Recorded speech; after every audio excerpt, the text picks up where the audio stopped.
안녕하세요, 업대은봉입니다. 제가 옛날에 실제로 PB를 일할 때 처음 만난 고객들한테, 제가 처음 강의를 할 때 항상 첫 번째 주제로 꺼냈던 얘기를 해보려고 합니다. 제가 그때는 20대였거든요. 그때 했던 얘기나 지금이나 제 생각도 똑같고 맞는 것 같아요. 아직까지도 그 룰이 변치 않았어요. 그래서 그 얘기를 지금부터 해보려고 합니다. 저의 얘기들은 20대 초반의 사회 초년생을 대상으로 하는 겁니다. 이미 어느 정도 자산이 축적이 되어 있거나 재산을 확장하신 분들은 본인만의 노하우가 있기 때문에 적합하지 않아요. 사실 재테크라는 게 정답이 정해져 있지 않거든요. 그리고 상황에 따라서 전략이 바뀔 수가 있기 때문에 제가 말씀드리는 게 어떠한 환경에서도 무조건 통한다라고 말씀드리기는 좀 어렵습니다. 그랬으면은 저도 지금 벌써 1,000억 원에 재벌이 돼 있어야죠. 사회 초년생분들은 아직 시드머니가 없어요. 큰 수익이 없는 상태예요. 야속하게도 수입이 없는 백수들에게는 이런 재테크 강의가 사실 필요하지 않습니다.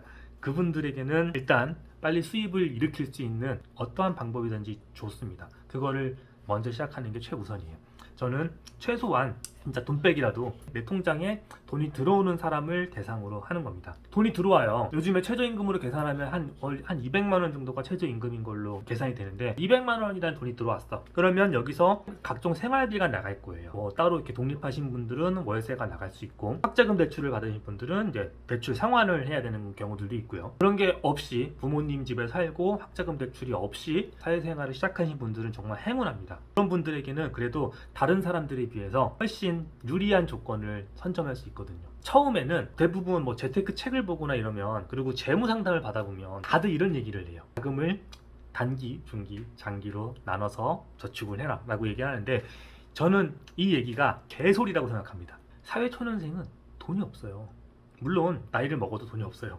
근데 사회초년생은 애초에 버는 돈이 적어요. 이 버는 돈이 적은데 이거를 쪼개서 단기, 중기, 장기 나눠봐야, 고작 해봐야 각각 10만원, 20만원 밖에 안 된단 말이에요. 10만원을 1년 모아봐야 원금 120만원이에요. 120만원에 도대체 수익이 몇 프로 나야 이 돈이 1억이 되고 10억이 될까요? 불가능합니다. 돈은 빨리 시드를 만들어야 돼요. 돈을 눈덩이처럼 굴린다라고 얘기하잖아요. 처음에 눈을 굴릴 때는 되게 힘듭니다. 근데 어느 정도 눈이 만들어진 상태에서는 굴리기만 해도 눈이 엄청나게 불어나죠. 눈을 만약에 3개를 만든다고 생각해보세요.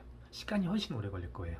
일단 사회 초년생들은 자금을 시기별로 나눌 필요가 없어요. 이거는 재무설계사, 특히 보험회사 직원들이 자기네 보험 상품을 팔기 위해서 벌이는 수작입니다. 보험 상품은 다 장기예요. 최소한 10년, 20년 혹은 평생 납입을 해야 되는 상품들이죠. 보험도 보장성 보험이 있고 저축성 보험이 있는데, 저희가 얘기하는 것들 중에서는 일단 보장성 보험 얘기는 제가 나중에 얘기할게요. 저축성 보험에 대한 얘기를 하는 건데, 사실 이 저축성 보험도 그 안에 사업비가 있고 저쪽 있거든요. 그런 얘기들은 나중에 하기로 하고, 저축을 한다고 칠게요. 이 보험을 팔기 위해서 그들은 장기 상품을 팔기 위해서 단기, 중기, 장기라는 이상한 법칙을 만들어서, 당신은 단기성 자금으로는 무엇을 가입해야 되고, 중기적인 자금으로는 뭘 가입해야 되고, 장기적인 상품은 반드시 가입을 해야 됩니다. 이 장기 상품에는 연금이 있고요, 저축성 보험이 있어요. 이런 식으로 굳이 나누는 거예요. 단돈 10만 원이라도 이 보험을 팔려고 그러는 거죠. 제발 그러지 않았으면 좋겠습니다. 이렇게 할 필요가 없어요. 사회초년생은 10만 원이 되고요, 20만 원이든 30만 원이든, 아니면 진짜 돈이 없으면 만 원짜리라도요, 그냥 하나로 모으는 게 제일 좋아요.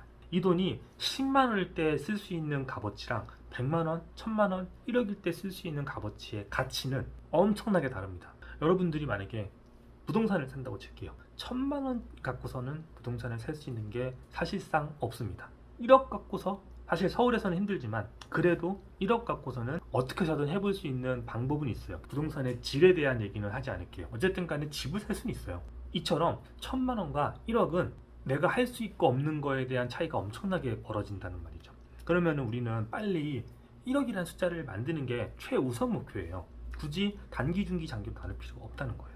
근데 우리가 또 돈이 없기 때문에 시작하자마자 막 주식을 하고 펀드를 합니다. 뉴턴도 주식을 하다 폭망했어요. 세계적인 경제학자들도 주식하다가 망했어요. 심지어 2007년에는 세계에서 가장 똑똑한 사람들이 모여있는 월스트리트에서 파생상품을 개발하는 사람들이 예측 실패로 회사가 망했어요. 100년이 넘은 회사들이 줄줄이 도산했어요. 세계에서 5위 안에 들어가던 은행들이 다 쫄딱 망했습니다. 상당히 많은 천재들이 자살을 했어요. 그 사람들이 수학적인 능력이 없어서, 머리가 멍청해서 망했겠어요? 안 되는 겁니다. 주식은 워렌 버핏처럼 가치 투자를 해야지 자기가 무슨 기술적 분석을 차트 분석을 해서 뭐 어쩌고저쩌고 안 통해요. 그런 게 없어요. 처음에는요 위험성 자산에 투자할 필요는 없습니다. 어차피 10만 원이 펀드를 잘 가입해서 20% 수익을 내봐야 2만 원이에요. 여러분들 2만 원은요 스타벅스 커피 5잔 안 마시면 2만 원 벌어요. 그러면 1년에 스타벅스 5번 안 가면 여러분들 2만 원 버는 겁니다. 펀드 위험하게 투자해서 10%라는 수익을 내려면 엄청나게 위험하게 투자를 해야 되거든요. 그럴 바에는 스타벅스 2번 안 가는 게 더 큰 돈을 벌 수가 있습니다. 내 시드머니가 100만 원일 때 10%는 10만 원이죠. 그래 봐야 스타벅스 20번 안 가는 거랑 같습니다. 결국에는 사회 초년생들은 쓰지 않는 게 가장 좋아요. 그래서 독립 가급적이면 하지 않는 게 좋고요.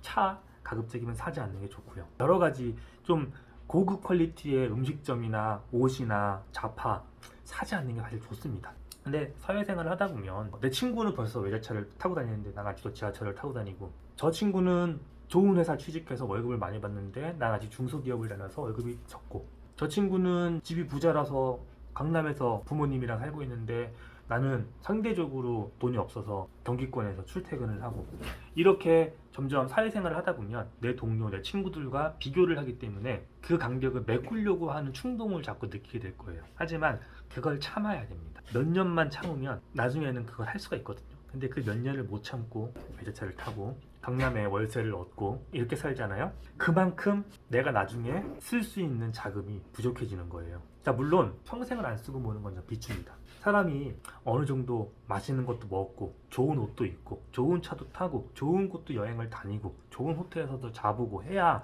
삶의 질이 윤택해지고 내가 살아가는 이유를 얻는 거거든요. 근데 쫑생이처럼 쓰지도 않고 악착같이 모아서 그 돈이 생긴들 그게 과연 즐거울까?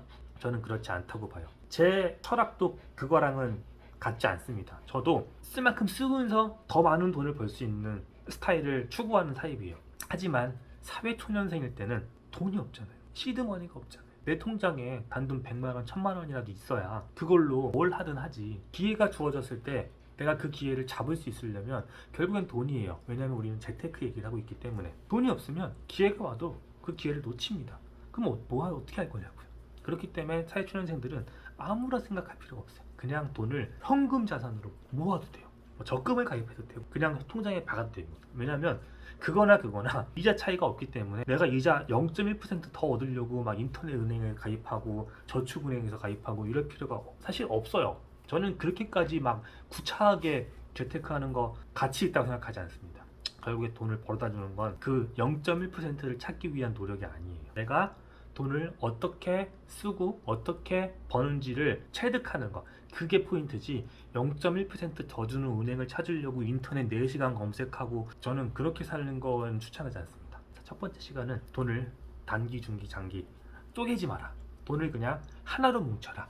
이게 제가 오늘 드리고 싶은 첫 번째 포인트고요. 이거를 지키기 시작하면서 제가 이제부터 이 돈을 어떻게 모으고 어떤 마인드를 가지고 있어야 되는지에 대해서 하나씩 말씀을 드릴 거고요. 그동안 은행, 증권사, 보험회사 등등 각종 금융회사가 당신들의 돈을 빼먹기 위해서 했던 수많은 수작들에 대해서 먼저 말씀을 드릴 거예요. 이런 게 사실 어그로가 좀 끌리더라고요.